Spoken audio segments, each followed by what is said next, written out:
Hi guys, and welcome back to today's video. This week I've got something really interesting to talk to you about. But first, I want to say thank you to all my new subscribers. Thank you to everybody who's finding these videos very helpful. I really appreciate that. And it basically encourages me to do more videos to help guys like you who are new into photography, to help you on your journey to progress and being a better photographer. So give yourself the challenge to do that this year. Give yourself 6 months or even 12 months. It's absolutely fine. There's no race with anybody and you can do it. But as a journey, you need to know some things first. One of the things is I always tell a lot of my students is get to know your equipment first.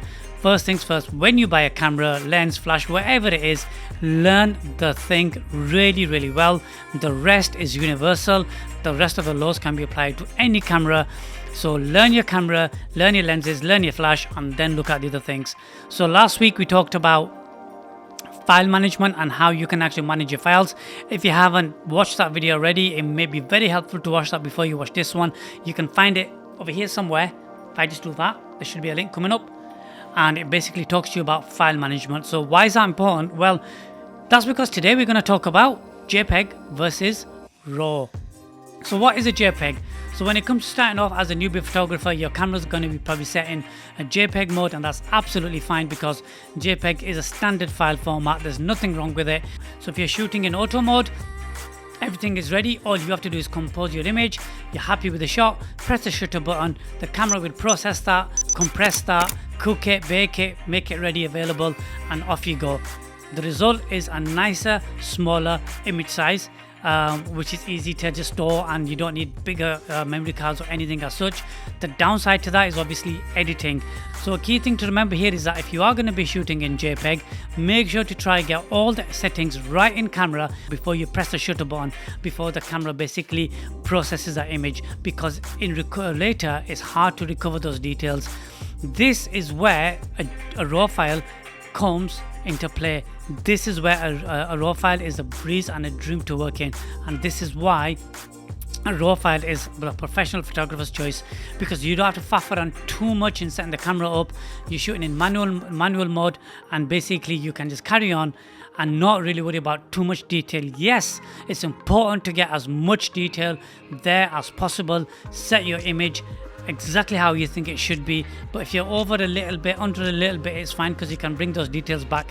And the reason is because the camera does not process the image as soon as you press the shutter button. It records all of the detail in the shot, which basically results in a larger file size. So you now have to deal with larger memory cards, larger hard drives, and bigger file sizes. Obviously makes it more harder for your PC to deal with, but the result is much flexibility, much easier to edit, much easier to bring all those details back. So as a challenge, what I want you guys to do is go out, set your camera to shoot in JPEG and RAW, because many cameras now can do it at the same time. If you're not quite sure, refer to your manual.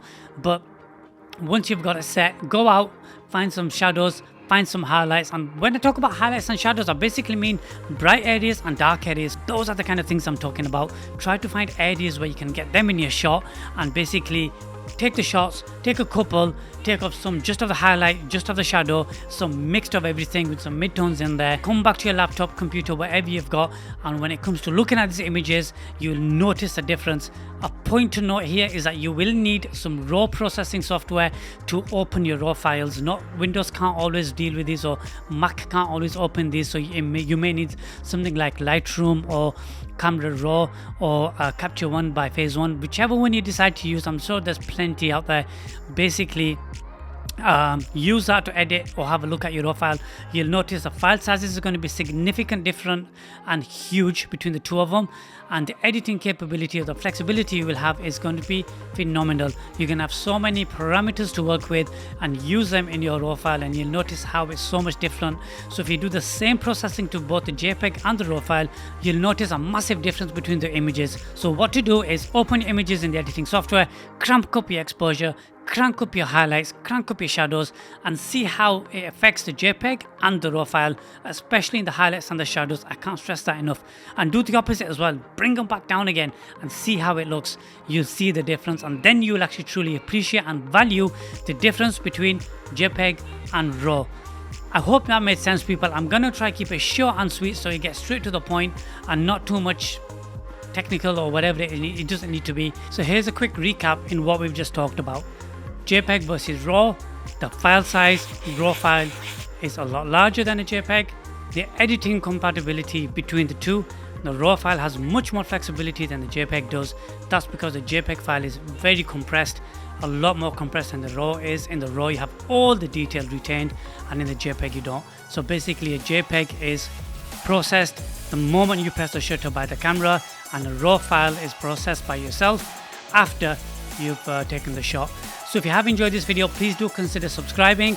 What I am going to do is leave some details down below in the description of all the equipment that I'm using. These are basically affiliate links to Amazon, so when you click on it, it doesn't cost you any more money, but it does help me a little bit towards this channel so I can make content and help you guys create and become better photographers.